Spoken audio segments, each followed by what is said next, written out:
These are the 12 pillars that represent the 12 disciples of Jesus, but they are upside down. So why are they upside down? Because they built it in the absence of the bishop. So they turned it upside down. So this is supposed to be the top. Yep. And this is supposed to be the down. So it's a mistake. A beautiful mistake.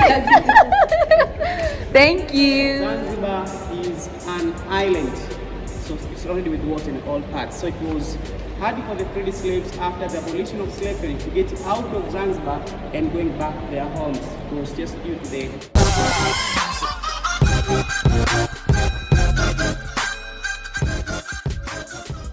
Hi, you are welcome to my channel. So in today's video, we are at the former slave market in Zanzibar. Here is a slave market that was used by the Central and Eastern African countries. But before you are allowed to enter, you must be checked. So let's check in and see what this place is all about. See ya!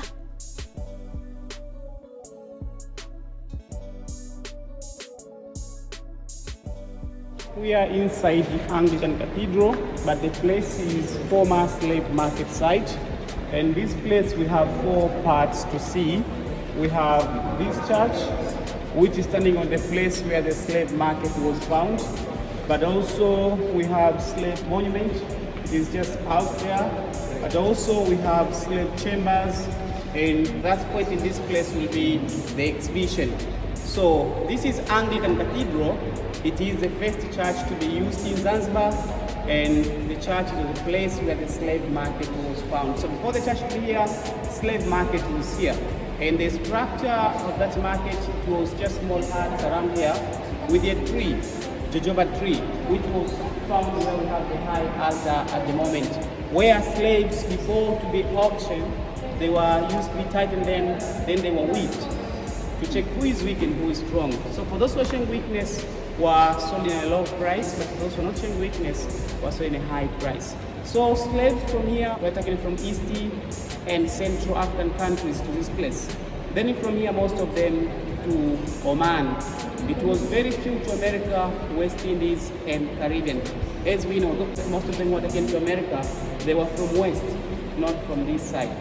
And here, in this place, started from 1811 up to 1873. So to 6 June of 1873, the market which was here was officially closed. Then from that time, the place was bought by the English missionaries, and they're the one who built some buildings which we have in this compound. Remember, the market which was here, it was the main market for East and Central African countries. So after the abolition, those English missionaries, they bought the place and they built some buildings which we have in this campus. So this church was built by those English missionaries with freed slaves.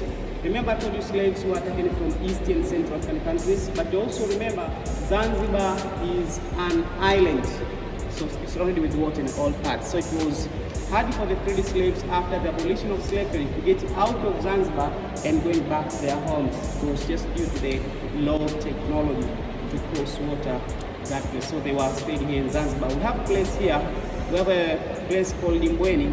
At that time it was known as Missionaries Village. It was where missionaries were living there. So after the abolition, they took some of those freed slaves and lived with them.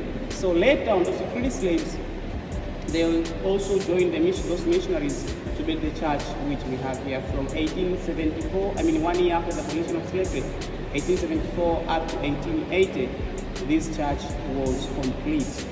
This was under the supervision of one man missionary who was known as Edward Steer, who later on was the third bishop of UMCA. UMCA is a group of missionaries which was formed by Dr.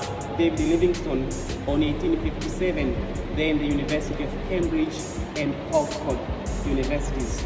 So that group came in Africa for the first time. It was on 1860. It was in Central Africa. Later on 1863, they shifted to Zanzibar. So they were the one who bought the place and built the buildings which we have in this compound. The material which were used to build this church, it was coral stones, with limestone and soil. And also you can see we have this marble from Massa Carrara, Italy, from that time, from 1880 we have this marble. But also stained glass, which you see there, from England, and also there you can see copper from those lights which are shining there. Copper material from Zambia, but they were manufactured in England, and they were fixed here on 1907. I've got the imaginary figures and some stories from the Old Testament in the Bible.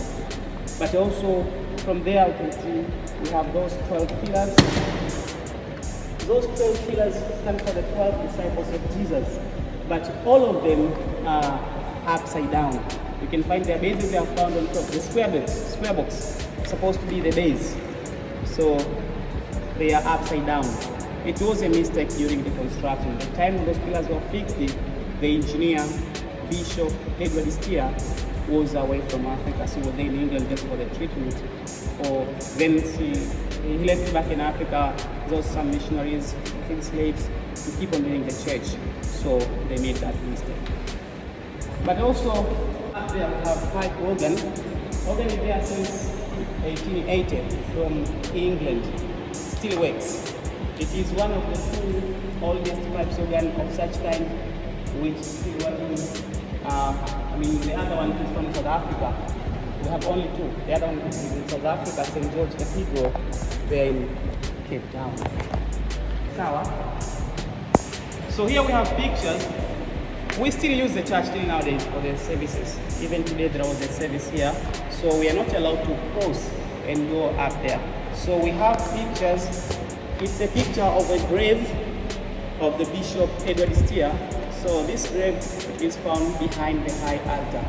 We have this grave of the bishop, the founder of this church.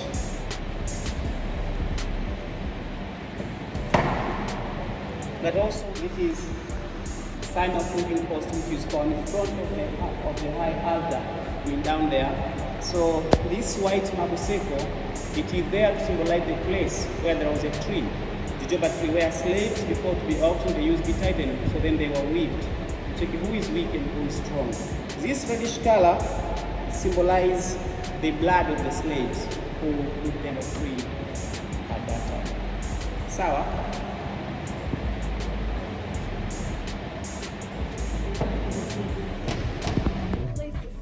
There are 15 chambers of like this of different sizes, and now we have these two chambers just for the memory.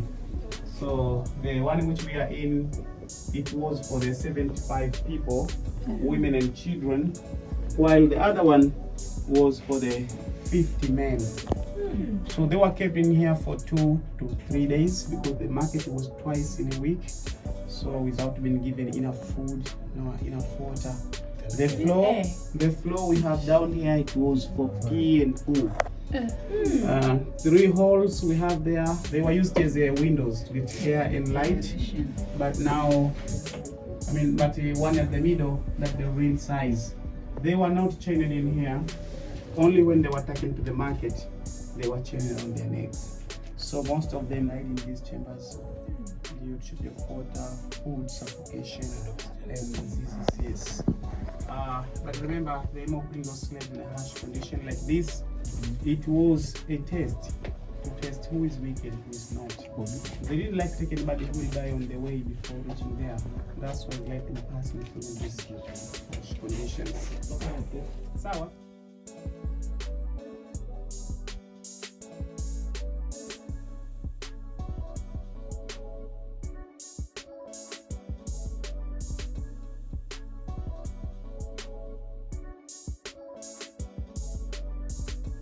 By a Swedish lady whom for the first time she was a teacher in Bagamoyo, Tanzania mainland, training people how to make slaves.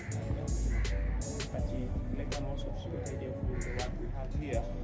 The aim was to show people the physical appearance of the slaves. In this house slaves were chained, and the chain, that's the middle one, was used in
Thank you for watching this video, but don't forget to like, subscribe and turn on the post notification.